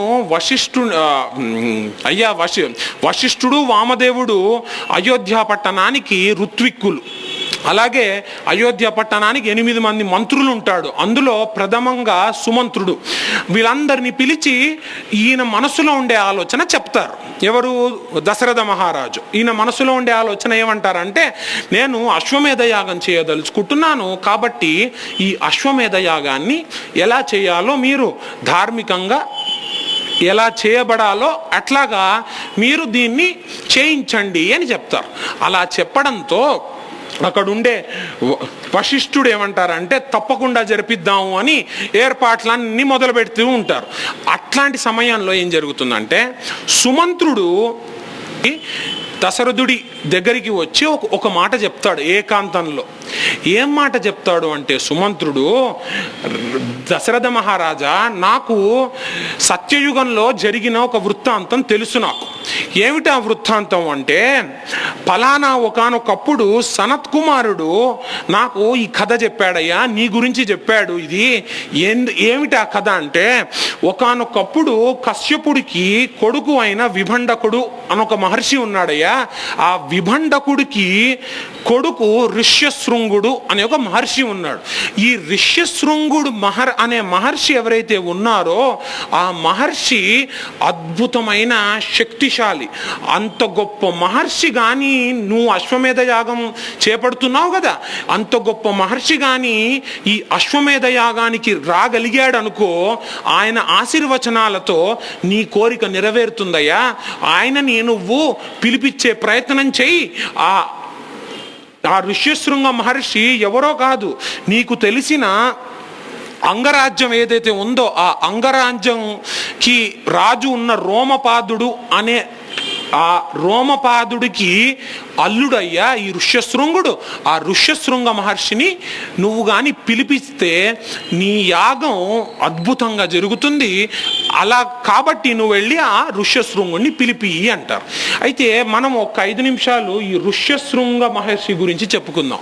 ఋష్యశృంగుడు విభండక మహర్షి యొక్క కుమారుడు.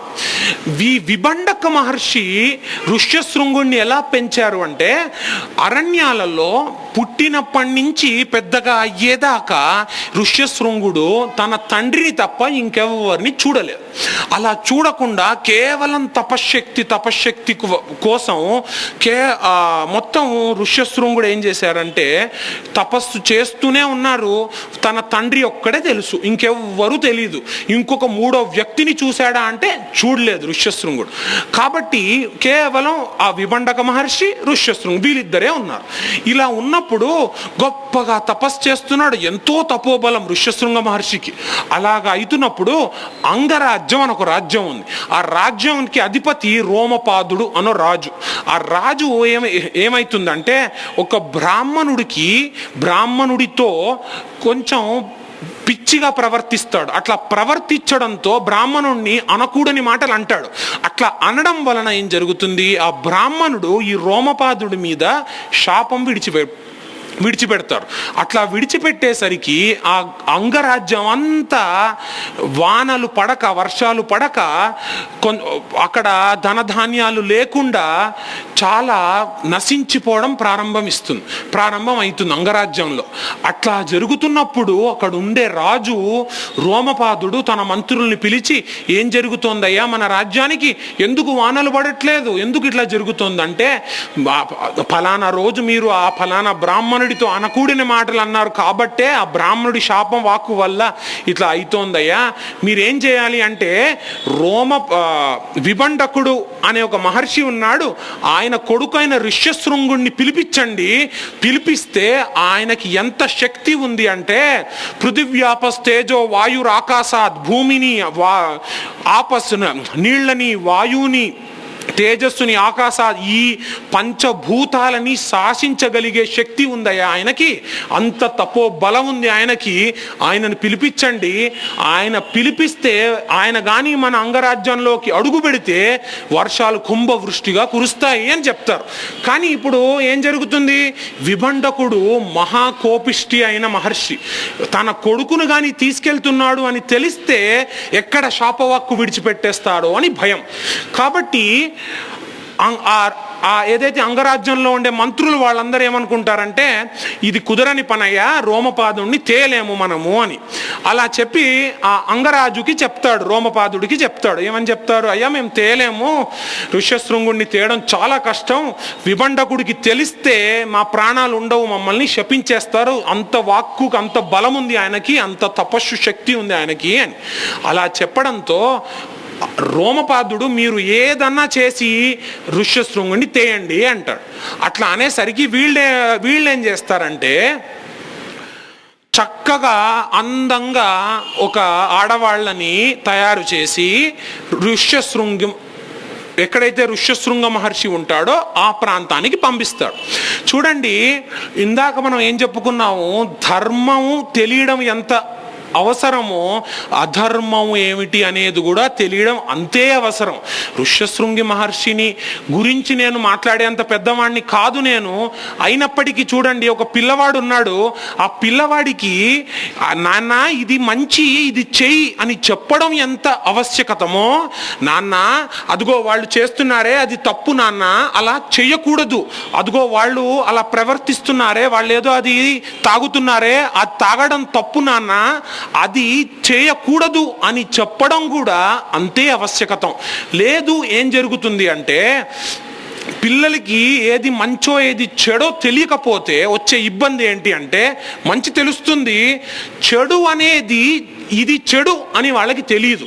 ఉదాహరణకి ఏదన్నా తినకూడని వస్తువు ఉంది అనుకుందాం, ఫలానా వృత్తిలో వాళ్ళ ఇంట్లో వాళ్ళు ఏదో అది తినకూడదు అనుకుందాం.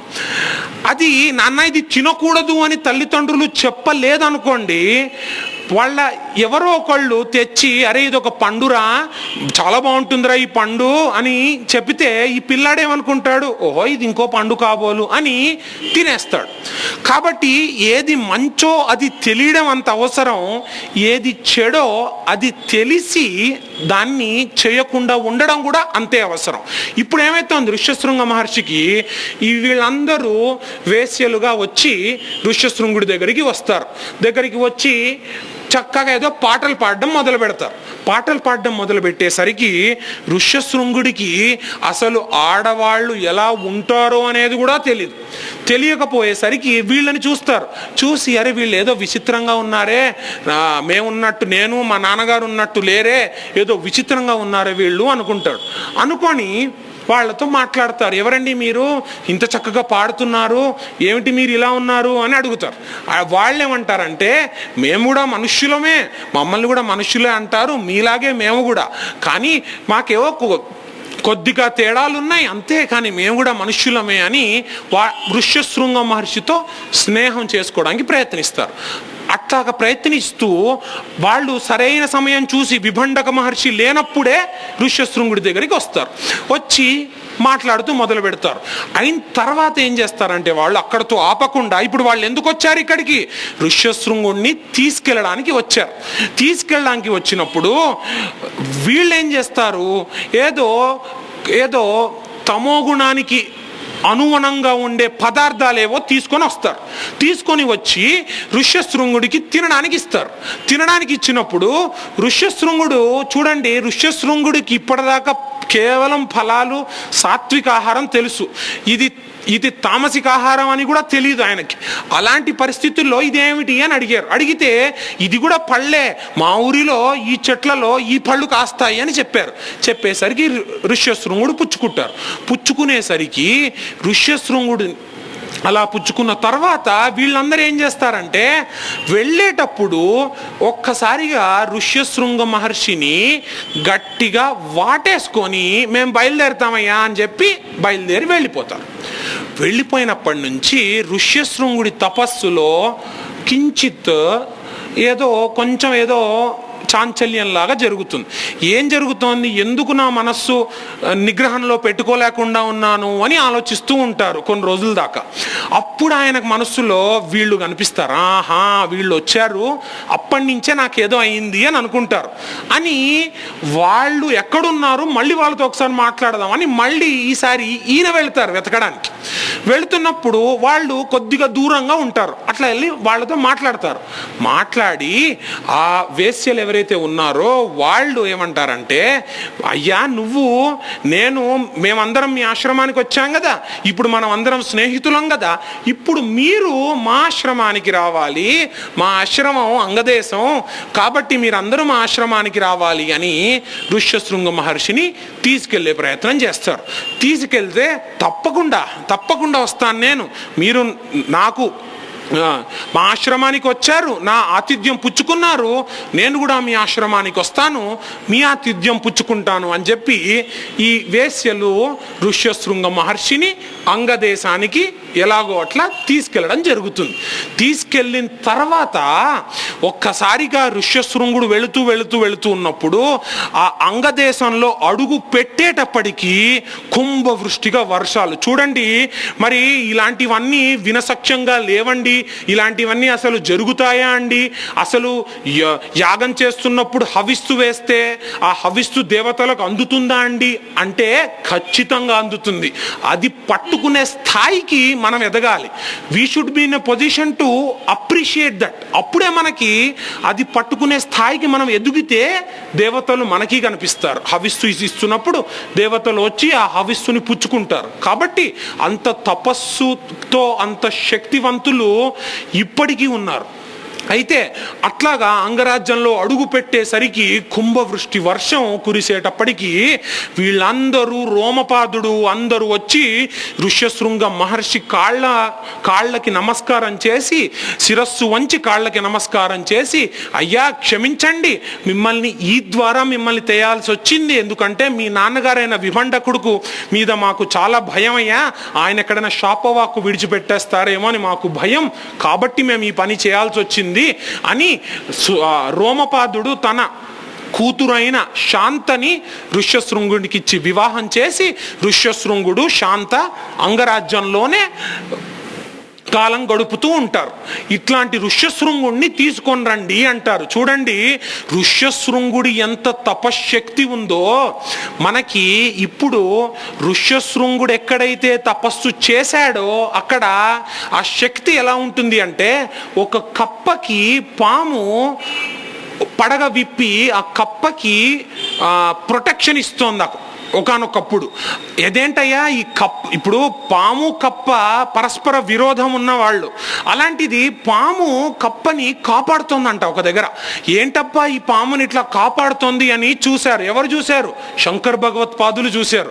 ఇది విరుద్ధమైన ప్రదేశం, ఇది విరుద్ధంగా జరుగుతోందే, కప్ప పాము పరస్పరమైన విరుద్ధ సంబంధం ఉందే, వాళ్ళిద్దరికీ ఎందుకు అన్యోన్యంగా సంబంధం ఏర్పడింది, ఈ పాము ఎందుకు కప్పని కాపాడుతోంది అని ఆలోచిస్తే అప్పుడు శంకర భగవత్పాదులకి తెలిసింది. ఏం తెలిసిందంటే, పలానా ఋష్యశృంగుడు తపస్సు చేసిన ప్రదేశం అయ్యా ఇది అని తెలిసి, అలాంటి ప్రదేశంలో దక్షిణాన్మయమైన శృంగేరి శారదాపీఠం శృంగేరిలో ఏర్పరిచారు. అది శంకర భగవత్పాదులు చేసిన మహోత్కృష్టమైన పని.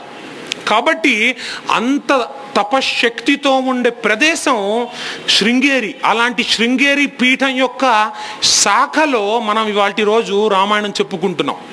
అయితే అట్లా ఇదంతా జరిగిన తర్వాత ఈ ఋష్యశృంగుడి గురించి దశరథుడికి తెలిసింది. ఇప్పుడు దశరథుడు ఏం చేస్తాడంటే, ఋష్యశృంగుడిని పిలుచుకొద్దాం అని చెప్పి దశరథుడు స్వయాన బయలుదేరతాడు. చూడండి, మహాత్ములని మనము మన ఇంటికి ఎవరైనా మహాత్ములని పిలుస్తున్నాము అంటే, అయ్యా నేను మీకు ఊబర్ బుక్ చేస్తానండి, మీరు ఊబర్ ఎక్కి వచ్చేయండి అనకూడదు.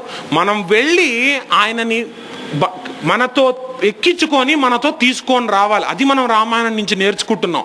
దశరథుడు తనంతుడు తాను వెళ్ళి ఋష్యశృంగ మహర్షిని నమస్కరించి ఎవరిని అడుగుతారు?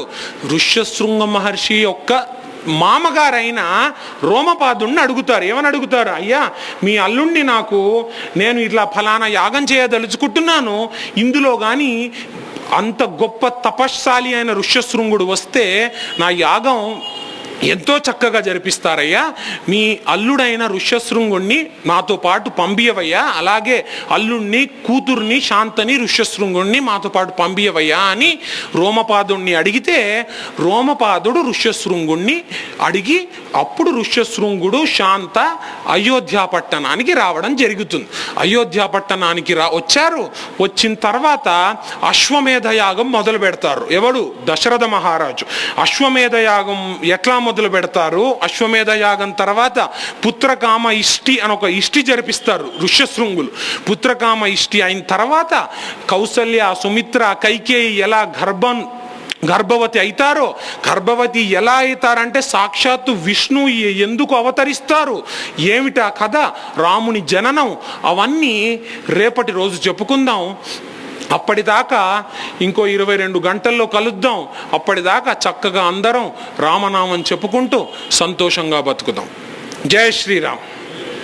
సర్వం శ్రీ ఉమామహేశ్వర పరబ్రహ్మార్పణమస్తు. స్వస్తి.